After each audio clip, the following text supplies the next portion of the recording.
ya. Apa kabar anak-anak Bapak? Baik, sangat baik, luar biasa, yes. Mantap, semangat ya. Ya Pak. Jika hari ini kita bisa hadir di sekolah dan bisa kembali lagi berjumpa dengan Bapak dan belajar pendidikan agama Kristen, kita diberikan kesehatan, itu merupakan anugerah Tuhannya. Kita patut bersyukur dengan hal itu. Nah, sebelum Bapak memulai pembelajaran, terlebih dahulu kita berdoa. Bapak minta satu orang siswa untuk memimpin kita dalam doa. Silakan. Baiklah teman-teman, sebelum kita belajar, mari kita bersama berdoa.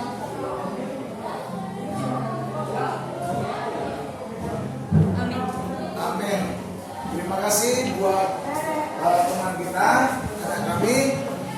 Ya, doanya sangat baik ya. Keberanian itu Bapak apresiasi. Tepuk tangan buat teman kita. Nah, kembali lagi kita memasuki pembelajaran atau materi pembelajaran yang baru. Tapi sebelumnya Bapak mau cek nih kelengkapan atau kesiapan Ananda dalam pembelajaran hari ini. Ya, sediakan Alkitabnya, sudah ada. Nah, kehadiran anak Bapak, coba Bapak mau cek. Clara hadir? Yuk. Helen hadir? Niko hadiran? Hadir Pak. Oke, semuanya hadir. Tepuk tangan pada kelas ini. Siap belajar hari ini? Ya. Oke, yang ingat pembelajaran materi pelajaran kita minggu lalu. Kamu masih ingat? Masih Pak. Apa? Hidup bersyukur. Hidup bersyukur. Sama-sama katakan hidup bersyukur. Hidup bersyukur. Yes, hidup bersyukur. Ternyata masih ingat. Nah, hari ini Bapak akan mengajak Ananda untuk mempelajari materi yang baru, yaitu Allah memperbaharui hidup manusia. Ya, dalam Mazmur 51 ayat 1 sampai 10. Sama-sama baca yuk. Allah memperbaharui hidup manusia. Bahas apa capaian pembelajaran hari ini? Yang pertama, capaian pembelajaran yaitu memahami karya Allah. Memahami karya Allah yang mengubah masa depan manusia. Lanjut. Tujuan pembelajaran yang kita akan pelajari ke depan. Pertama yaitu mensyukuri Allah, karya Allah yang mengubah masa depan manusia dan dunia. Kedua, menjelaskan karya Allah yang mengubah masa depan manusia dan dunia. Lalu, ini yang akan kita bahas lebih mendalam, cara-cara Allah mengubah masa depan manusia dan dunia. Setelah itu, kita sama-sama menyimpulkan pembelajaran kita nanti di akhir. Oke, baik. Bapak berikan tugas kepada anak Bapak untuk menjawab pertanyaan, ya, yaitu tentang pembaruan. Yang kedua, pentingnya orang Kristen itu diperbarui oleh Allah. Nah, ini tugas ini akan dibahas oleh kelompok masing-masing, yaitu kelompok A dan kelompok B. Buat kelompok, silakan.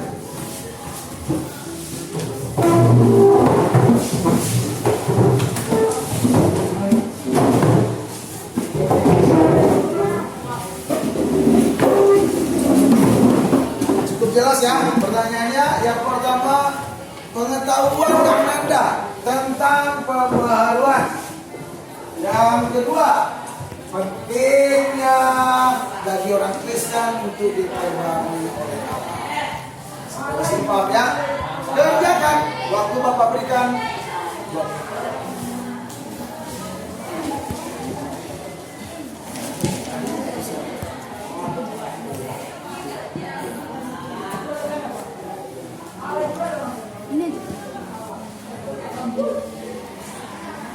Ya, di sini ada yang apa?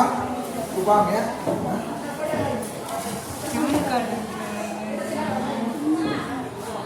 Ini Pak. Jangan itu aja.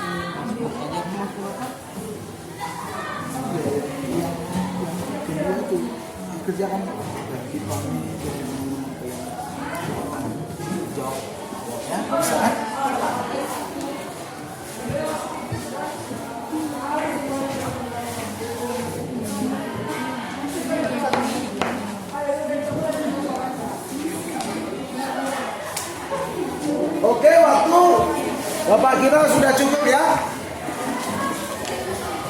Baik, sudah cukup waktunya. Bapak beri kesempatan kepada kelompok A untuk menjawab pertanyaan tersebut. Silakan. Oke, kami dari kelompok A akan menyimpulkan atau menyampaikan hasil dari kerja kelompok kami. Pertanyaan pertama, apa pengertian dari perubahan? Yang kami ambil adalah perubahan itu bisa diambil dalam hal positif, yang artinya dari yang buruk menjadi lebih baik. Misalnya dari seorang penjahat bertobat menjadi orang yang baik.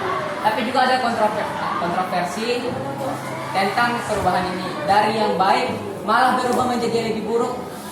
Sekian dari kami, itu artinya pengertian dari perubahan. Kemudian mengapa penting bagi kita orang Kristen untuk melakukan perubahan? Yang pertama, agar iman dan kepercayaan kita semakin kuat kepada Tuhan. Yang kedua, agar kita semakin dekat dan punya hubungan persekutuan yang kuat dengan Tuhan. Sekian dari kami, terima kasih. Tepuk tangan buat kelompok A. Jawabannya cukup menarik dan lugas ya. Oke, dan sekarang kesempatan yang berikutnya kami Bapak berikan kepada kelompok B untuk dia. Silakan. Baiklah, saya dari kelompok B akan mempresentasikan hasil diskusi kami tadi. Yang kami pahami tentang pembaruan, yaitu dari kecil menjadi besar. Arti dari pembaruan adalah upaya yang dilakukan dalam memberikan buah baik yang ada di dalam pikiran. Nah, yang kedua, mengapa penting bagi orang Kristen untuk diperbarui oleh Allah? Tentu ada alasannya. Alasan pertama, manusia membutuhkan pembaruan hidup supaya dapat menikmati persekutuan yang benar dengan Allah dan sesama. Dan yang kedua, perubahan cara hidup dan pemikiran seseorang menjadi manusia yang lebih baik lagi. Dan yang ketiga, agar kita sebagai orang percaya semakin disempurnakan dan menjadi serupa dengan Tuhan kita, yaitu Yesus Kristus. Terima kasih, Pak. Iya, tepuk tangan buat kelompok B. Dari kedua kelompok tadi ya, Ananda sudah melakukan tugas yang baik, menjawab tugas dengan baik ya, lugas sekali, jelas sekali di situ. Dan pastinya ini adalah hasil kerjasama kan? Bukan hasil kerja seseorang ya. Nah, karena di dalam pembelajaran, selama pembelajaran yang Bapak nilai yang pertama itu adalah sikap, penilaian sikap, lalu penilaian kerjasama. Ya. Kemudian kejujuran dan semangat ya. Tepuk tangan sekali lagi buat anak Bapak. Nah, sekarang perhatikan ke sini. Kita masuk kepada pendalaman materi kita. Nah, pandangan orang Kristen kebanyakan ya, bahwa orang Kristen selalu berpikir, aku sudah jadi Kristen, aku sudah menjadi percaya kepada Yesus, lalu hidupnya berjalan dengan baik. Kemudian dia bisa terhindar dari musibah, terhindar dari masalah persoalan. Orang Kristen kebanyakan berpikir bahwa ketika dia menjadi Kristen maka aman-aman saja, tidak ada hal buruk terjadi. Nah, sekarang pertanyaan kepada Anda semua, apakah pandangan ini kita benarkan? Tidak. Tidak ya, pastinya. Karena apa? Kita akan belajar kepada kehidupan Raja Daud. Mari Bapak ajak Ananda menelaah kitab Mazmur 51 ayat 1 sampai 10. Dari kehidupan Daud ini kita akan belajar pembaruan hidup dan cara Allah membarui hidup. Oke, cukup ya. Masing-masing kelompok tadi bisa memberikan jawaban akan hal apa yang bisa dipelajari dari kehidupan Daud, bahwa ternyata Raja Daud tidak mengalami kehidupan yang baik-baik saja, tapi juga ya ternyata dia jatuh dalam dosa. Silakan kelompok A dulu, apa yang kalian pelajari dari kehidupan Daud? Yang kami pelajari dari kehidupan Daud adalah yang pertama, dia sadar akan dosanya. Daud itu mengakui dia itu manusia yang berdosa. Yang kedua adalah kepercayaan pada kasih karunia Tuhan. Daud mengandalkan karakter penuh kasih karunia Tuhan. Dia percaya bahwa Tuhan adalah Allah yang murah hati dan penyayang, yang sanggup memberikan pengampunan dan penyembuhan. Terima kasih. Oke, terima kasih buat kelompok A. Tepuk tangan buat kelompok A. Nah, sekarang kita ingin mendengarkan nih jawaban dari kelompok B. Apa yang kita pelajari dari kehidupan Raja Daud? Silakan. Baiklah, lebih dari kelompok 2 akan membacakannya. Pertama adalah persiapan untuk belajar. Daud mengakui bahwa ia membutuhkan bimbingan dan pengajaran dari Tuhan. Dia berharap agar Tuhan mengajarkan kebijaksanaannya dan memberinya pengertian yang mendalam. Kedua adalah niat untuk berbalik. Daud menyatakan keinginannya untuk hidup kembali dalam kebenaran. Dia berjanji untuk menghindari dosa dan melayani Tuhan dengan kasih. Oh, itu saja. Oke, tepuk tangan buat kelompok B. Nah, dari kedua kelompok ini sudah lebih tajam lagi ya. Nah, ketiga sudah dijawab tadi ya oleh kelompok B bahwa kita butuh bimbingan Tuhan. Kita butuh arahan Tuhan supaya kita mengalami kemenangan. Ya, saya rasa itu luar biasa jawaban kita. Kasih aplaus lagi, tepuk tangan buat kita. Nah, jadi apa yang kita pelajari di dalam materi ini, kita bisa mengambil kesimpulan bahwa seseorang bisa berubah butuh keterlibatan Tuhan dalam kehidupan.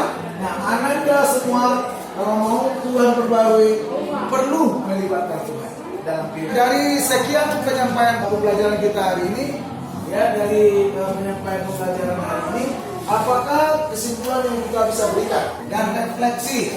Siapa dulu mau memberikan? Silakan.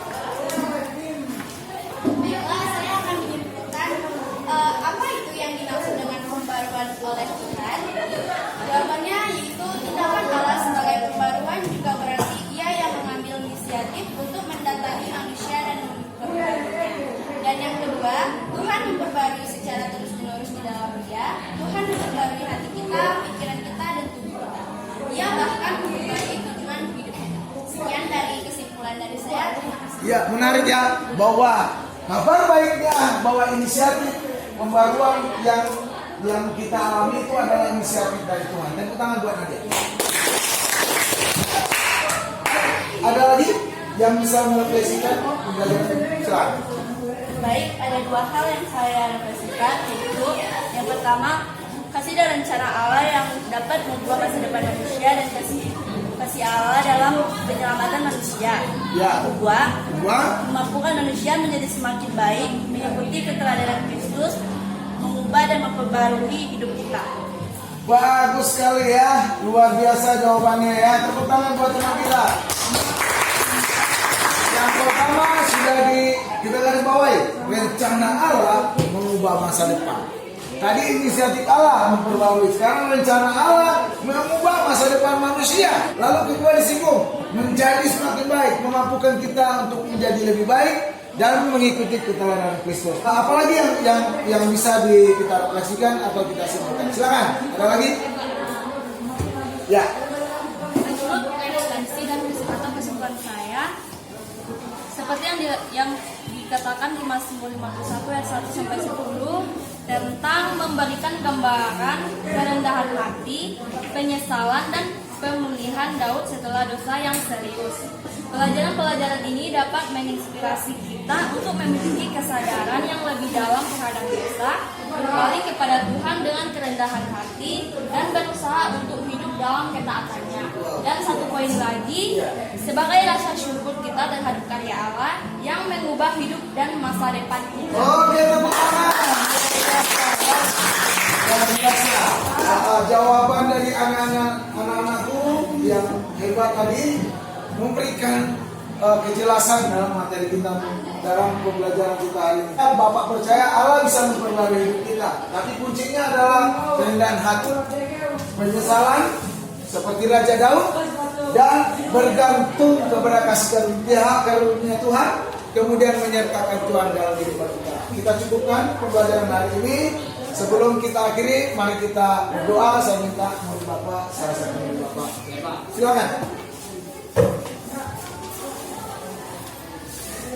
Baiklah teman-teman, sebelum kita mengakhiri proses pembelajaran kita, baiklah kita akan bersatu dalam doa. Kita dalam doa. Amin.